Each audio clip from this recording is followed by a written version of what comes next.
America में यह बात हो रही है कि ईयू के साथ ट्रेड डील करके नरेंद्र मोदी ने बाजी मार ली है, लेकिन अमेरिका यह नहीं बता रहा कि नरेंद्र मोदी ने बाजी पलट दी।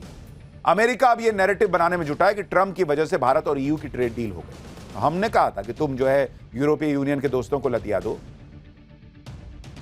आज भारत ने इस नैरेटिव की भी हवा निकाल दी। एक अमेरिकी रिपोर्टर के सवाल पर वाणिज्य मंत्री पीयूष गोयल ने साफ कह दिया कि भारत और ईयू की डील में ट्रंप की कोई बात ही नहीं हुई। सुनिए एक बार भारत ने कैसे खरा खरा सुना दिया है।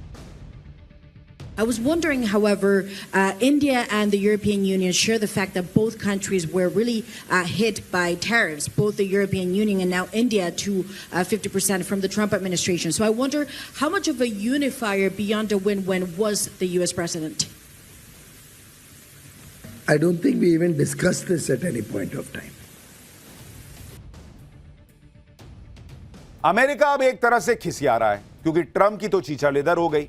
ट्रंप भारत के साथ जो डील करने वाले थे वो हो नहीं पाई, और अब जब भारत और ईयू की डील हो गई है तो उससे अमेरिका को नुकसान भी होगा। आने वाले सालों में अमेरिका और अमेरिकी कंपनियों में इसका असर पड़ने वाला है। एक्सपर्ट्स अभी से कह रहे हैं कि इस डील के लागू होने के बाद अमेरिकी कंपनियों के लिए भारत में कंपटीशन बढ़ सकता है, यानी जिन अमेरिकी कंपनियों का अभी भारत में वर्चस्व है उसे चुनौती मिल सकती है। दरअसल भारत और ईयू डील के तहत यूरोपीय कंपनियों को भारत में कम टैरिफ या जीरो ड्यूटी का लाभ मिलेगा, और इसका सीधा असर अमेरिकी कंपनियों पर पड़ेगा क्योंकि अमेरिकी कंपनियों के प्रोडक्ट्स यूरोपीय देशों के मुकाबले महंगे हो जाएंगे, तो भैया उधर फायदा आ जाएगा। यूरोपियन यूनियन के साथ हुई डील के बाद अमेरिका पर डील करने का दबाव और बढ़ गया है। अब देखिए कि अगर ईयू की कारों पर टैरिफ घटकर 10% रह जाता है और अमेरिकी कारों पर हाई टैरिफ बना रहता है तो भारतीय बाजार में यूरोप की गाड़ियां ज्यादा बिकेंगी क्योंकि अमेरिकी गाड़ियों के मुकाबले यूरोप की गाड़ियों की कीमतें कम हो। ऐसे में इंडिया ईयू एफटीए के बाद अब अमेरिका पर भारत के साथ अलग से व्यापार समझौता करने का दबाव बढ़ रहा है। अमेरिका पहले से ही भारत से digital tax, medical device price cap और कृषि आयात जैसे मुद्दों पर रियायतें चाहता रहा है। हालांकि अमेरिका के साथ भारत का अभी भी सबसे ज्यादा व्यापार है और दोनों देशों के बीच ट्रेड डील को लेकर लगातार बातचीत चल रही है। अब तक दोनों देशों के बीच करीब 7 दौर की बैठकें हो चुकी हैं। अब जब ईयू को भारत में खास व्यापारिक सुविधाएं मिलेंगी तो अमेरिका यह सवाल उठा सकता है कि अगर ईयू को छूट मिल सकती है तो अमेरिका को क्यों नहीं। इससे भारत अमेरिका के बीच व्यापार को लेकर बातचीत में तेजी आ सकती है। लेकिन वो अमेरिका वाले भाई साहब बैठ के कह रहे थे कि हम चाहते थे कि मोदी जो है वो थोड़ा मक्खन लगाएं और डोनाल्ड ट्रंप को फोन करें। मोदी ने मना कर दिया कि मैं ऐसा नहीं करता हूं, तो गाड़ी निकल गई। अब किसकी गाड़ी निकली है बताए अमेरिका। ईयू के साथ भारत की डील के बाद ट्रंप की कैसे छीछा लेदर हो रही है वो आप कनाडा के एनर्जी मिनिस्टर के बयान से देख लीजिए। कनाडा के मंत्री भारत की तारीफ कर रहे हैं, कह रहे हैं कि भारत ने दिखा दिया कि ट्रंप की दादागिरी अब नहीं चलती। यानी दुनिया का लगभग हर बड़ा देश कह रहा है कि भारत ने दुनिया को बताया है कि सही तरीके से, सही रास्ते पे चलते हुए, सबको साथ लेकर चलते हुए कैसे दुनिया आगे बढ़ सकती। अमेरिका की तरह नहीं कि सब मेरा है, मैं जो कहूंगा वही होगा।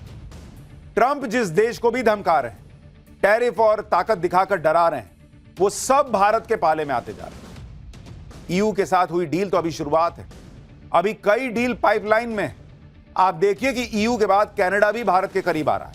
कनाडा के एनर्जी मिनिस्टर टिम हॉगसन ने गोवा में इंडिया एनर्जी वीक में शामिल होने के बाद उन्होंने एक वीडियो जारी किया और वीडियो के साथ लंबा चौड़ा ट्वीट किया। उन्होंने ऐलान किया कि भारत ही कनाडा के लिए आखिरी ऑप्शन है।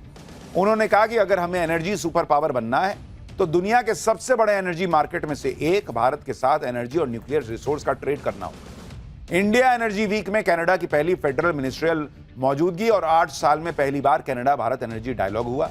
हम भारत में ऐसे रिश्ते बना रहे हैं जो एक मजबूत, ज्यादा संप्रभु कनाडा के लिए एक नया रास्ता बनाने में मदद करेंगे।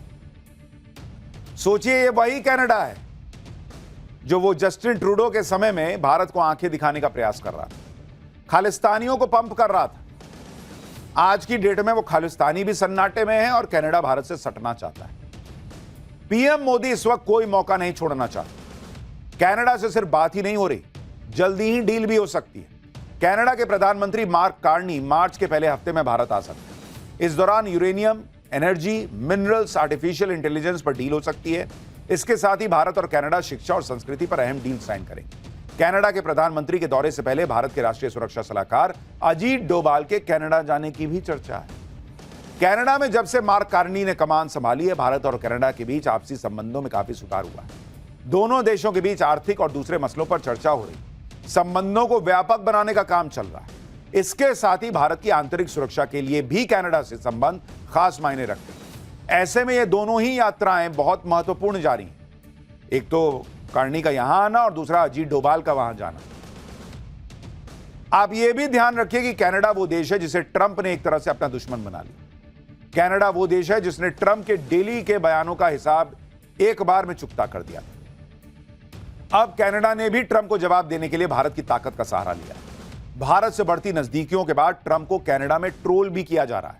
कई तरह के मीम चल रहे हैं वहां। लोग कह रहे हैं कि ट्रंप की टैरिफ और धमकियां बैकफायर कर गई, जिसकी वजह से कनाडा और भारत में डील हो रही। आप यह भी देखिए कि चाहे कनाडा हो या कोई और देश हो, ट्रेड डील पीएम मोदी अपनी शर्तों पर ही कर रहे हैं, क्योंकि ईयू के साथ अभी तक की जो सबसे बड़ी डील हुई उसमें भी पीएम मोदी ने पूरी की पूरी डील अपनी कंडीशन पर करवाई है।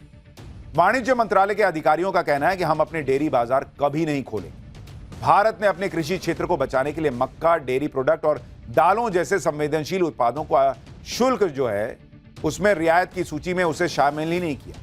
वहीं अमेरिका के लिए भी डेयरी और एग्रीकल्चर खोलने के लिए भारत बैकफुट पर नहीं गया।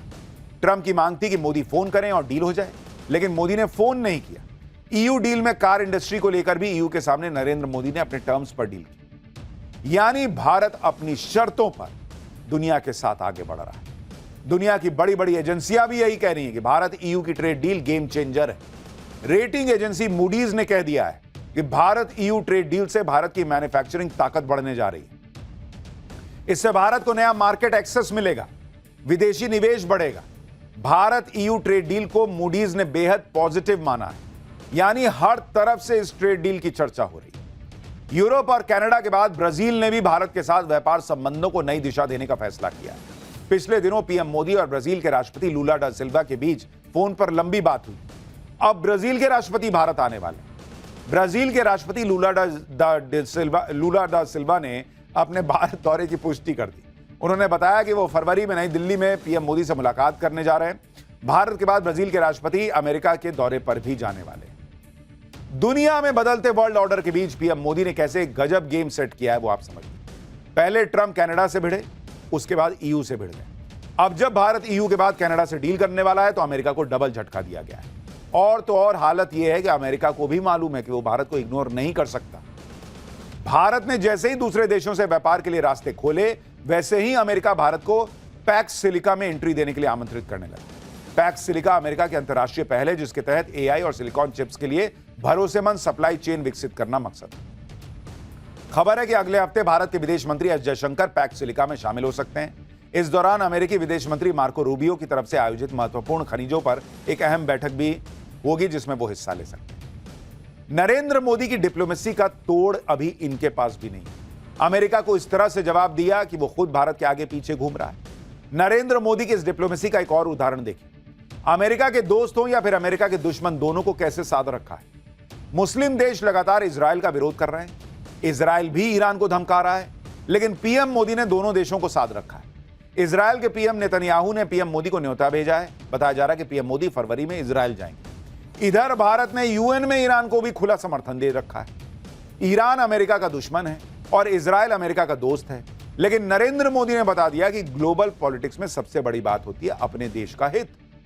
तो भारत ईरान के साथ खड़ा हो गया। इसी तरह से आप देखिए कि सऊदी और यूएई आपस में लड़ रहे हैं और भारत ने यूएई से डील कर ली।